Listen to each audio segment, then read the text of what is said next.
રાંધનપુરમાં પ્રથમ બાલિકા શક્તિ સન્માન સમારંભ 2026 અંતર્ગત શૈક્ષણિક કીટનું વિતરણ કરવામાં આવ્યું હતું। પાટણના રાંધનપુર શહેરની મારુતિનંદન સોસાયટી ખાતે આશીર્વાદ મહિલા સેવા ટ્રસ્ટ અને આનંદધામ આશ્રમ શેરગઢના સંયુક્ત ઉપક્રમે પ્રથમ બાલિકા શક્તિ સન્માન સમારંભ 2026નું ભવ્ય આયોજન કરવામાં આવ્યું હતું। આ કાર્યક્રમનો મુખ્ય હેતુ બાલિકાઓને શિક્ષણ પ્રત્યે પ્રોત્સાહિત કરી તેમના ઉજ્જવળ ભવિષ્યનું નિર્માણ કરવાનો હતો।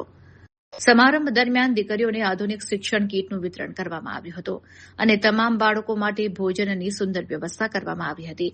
આ કાર્યક્રમમાં અધ્યક્ષ સ્થાને મહેસાણા વિભાગના સંઘ સંચાલક નવીનભાઈ પ્રજાપતિ ઉપસ્થિત રહ્યા હતા, જ્યારે ભોજનદાતા તરીકે જાણીતા બિલ્ડર અને સામાજિક આગેવાન વિનોદભાઈ ગોકલાણીએ પોતાની સેવાઓ આપી હતી। આ ઉપરાંત રાંધનપુર નગરપાલિકાના ઉપપ્રમુખ હરીશભાઈ ઠક્કર, રાંધનપુર પોલીસ સ્ટેશનના પીઆઈ સહિતના અન્ય મહાનુભાવોએ હાજરી આપીને દીકરીઓને શિક્ષણનું મહત્વ સમજાવી પ્રોત્સાહિત કર્યા હતા। આ સમગ્ર કાર્યક્રમને સફળ બનાવવામાં આનંદધામના મહેશભાઈ શાસ્ત્રીનો મહત્વપૂર્ણ ફાળો રહ્યો હતો। આ સાથે આશીર્વાદ મહિલા સેવા ટ્રસ્ટના પ્રમુખ રેખાબેન પટેલ, દયાભાઈ પટેલે ભારે જહેમત ઉઠાવી હતી। મોટી સંખ્યામાં ઉપસ્થિત વાલીઓ અને નગરજનોના સહયોગથી કાર્યક્રમ ઉત્સાહભેર સંપન્ન થયો હતો, જે સમાજમાં બાલિકા શિક્ષણ અને સશક્તિકરણનો સકારાત્મક સંદેશ આપે છે।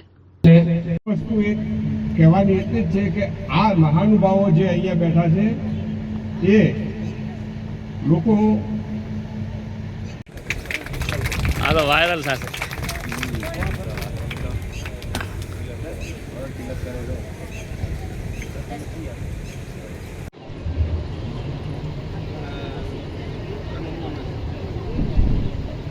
માહોલ હતો અને ભોજન પ્રસાદમાં દાતાશ્રીએ કહ્યું હતું કે જે કાંઈ તમારે બાળકોને પ્રસાદી કરાવી હોય કરાવો।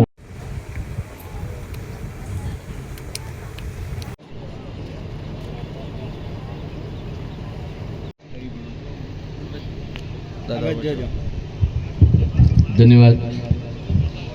એમનું આયુષ સારું આપે અને આ પ્રવૃત્તિ ખૂબ જ આગળ વધે એવા હું પરમાત્માને પ્રાર્થના કરું છું।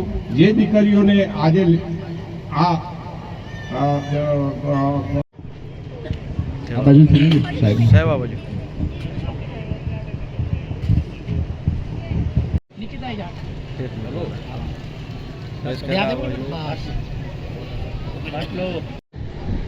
પ્રજાપતિજી, માન્ય સંચાલકજી, મહેસાણા વિભાગ। આનંદધામ આશ્રમ શેરગઢ આશીર્વાદ મહિલા સેવા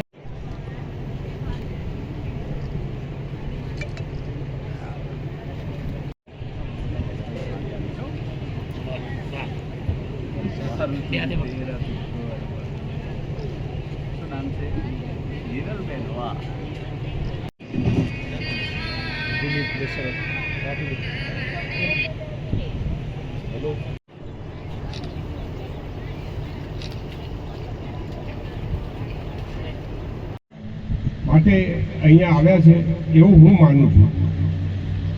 માનનીય મહેશભાઈએ કહ્યું કે આ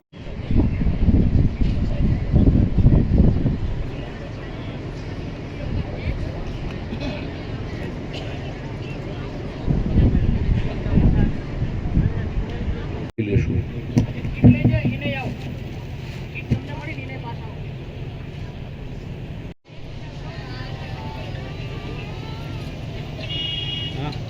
દક્ષિણાનું પણ કવર એમણે આપ્યું છે, તો સાહેબના હાથે આપણે 11 દીકરીઓને અપાવી દઈએ। અહીંયા